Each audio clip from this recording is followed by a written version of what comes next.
Bakit? Ano ba sakit ni Vince? Sakit? Sabi ng doktor sa amin, sakit niya daw. Ano ba yun? Ano sakit niya? Ay, sabihin nyo cancer. Cancer! Tama, oo. Cancer ang sakit ni Vince. Sabi ng doktor sa amin. Hindi ko na nga alam kung anong gagawin ko para may pagumitan si Vince eh. Kawawa naman si Vince. Bata pa niya para magkaroon ng ganyang sakit. Kaya nga, Juliet eh. Siya nga pala, Nad. May aabot ako sa'yo. Sana makatulong. Juliet, maraming salamat dito sa tulong na binigay mo ha. Huwag ka mag-alala. Tatanamin kong isang malaking utang na loob to. Vince, wait lang! Tinatawag ka natin, Juliet! Patay. Vince! Oh, kala ko ba may sakit ka? Hoy, Vince! Kinakausap kita. Ate Juliet, sorry po. Sinunod ko lang po yung utos si tatay para po makaligom kami ng pera. Awang-awa pa naman ako sa'yo. Manluloko kayo. Lalo na yung tatay mo. Handang manloko ng tao, magkapera lang. Ito tatandaan nyo hindi na kayo makakatanggap ng tulong mula sa akin. Mga manluloko. Sorry po, Ate Juliet. Vince, anak! Mababa ka na dyan. Bilisan mo. Nire-ready ko na yung pang-live natin, oh. Wait lang po, tay. Diyan na po. Tay, sakit lang po Bibili lang po ako sa labas. O sige, basta, bilisan mo lang, ha. Magla-live tayo. Opo, tay. Sige na, bilisan mo. Yan. Ayos. Pera na naman to, sigurado.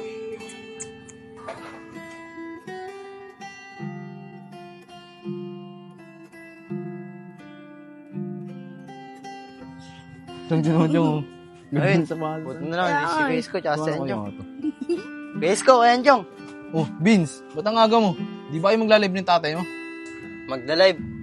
Kaya lang, Kuya Isko, tinakasan ko si tatay. Nakukonsensya na kasi ako sa mga niloloko niya para lang magkapera. Oh, bakit naman Vince? Saan naman yung kikitain nyo na pera? Uy, Kuya Isko! Ay, Vince, joke lang yun Tama yan, tigilan nyo na yan. Baka makarma pa kayo. Kaya nga, Kuya Isko Hindi ko nga alam kung paano sasabihin kay tatay na tigilan na yung live at manghingi ng pera sa mga tao. Tagal naman ni Vince.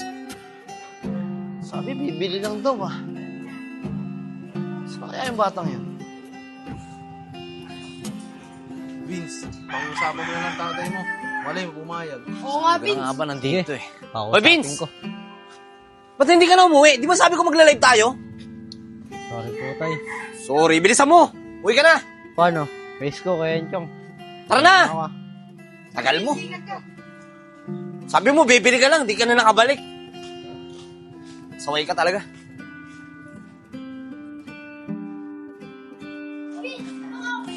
Saway ka talaga. Sinabihan na kita kanina. Tumambay ka pa talaga.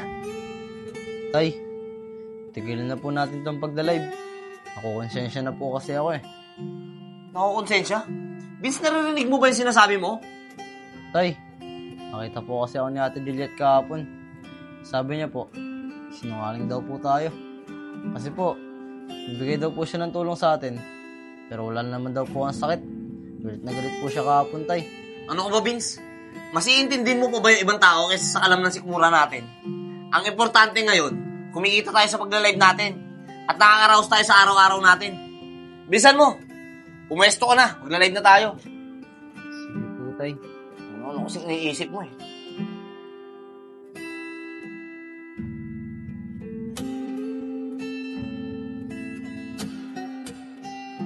Umayos ka na, higa. Start ko na tong live, Maraming salamat po sa lahat ng tumutulong.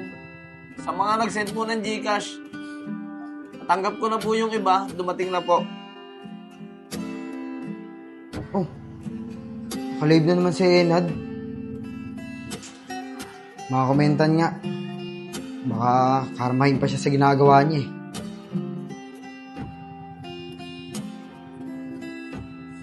Ito si Joseph to Huwag po kayo maniniwala dyan sa sinasabi ng Joseph. Sinisiraan po kami yan. Totoo po may sakit tong anak ko. Naghihirap po talaga kami. Hindi naman po ako magla-live ng ganito kung hindi namin kailangan ng tulong niyo.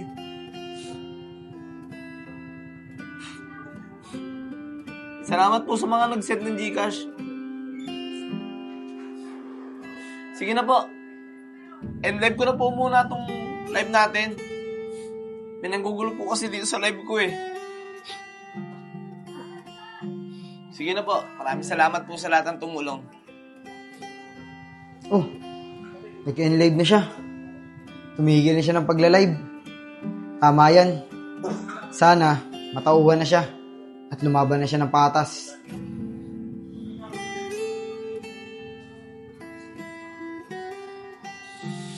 Sabay naman to si Joseph. Nakikialaman yung live ko. Kailangan makausap ko to.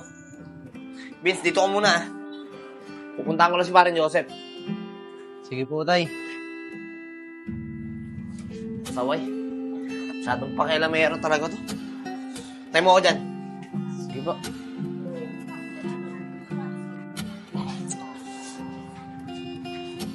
Uy, Nad, saan Pare. pupunta? Dito lang kay Parang Joseph, kakausapin ko. Nakakasar. Hinugulo yung live ko eh. Tara, sama mo ka. Sige, tara.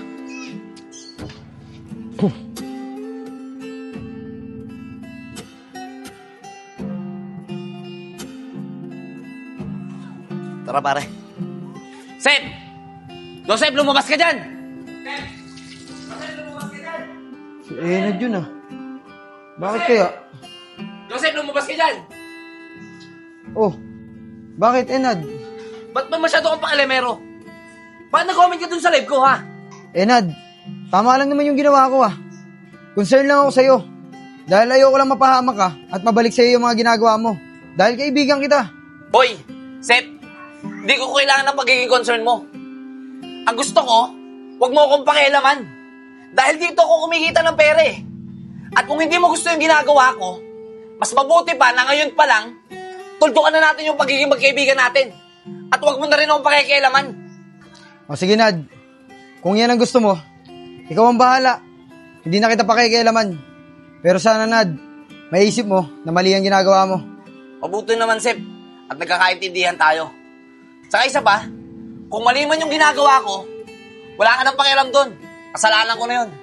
Tara, Evin. Masyado kang pakialamero.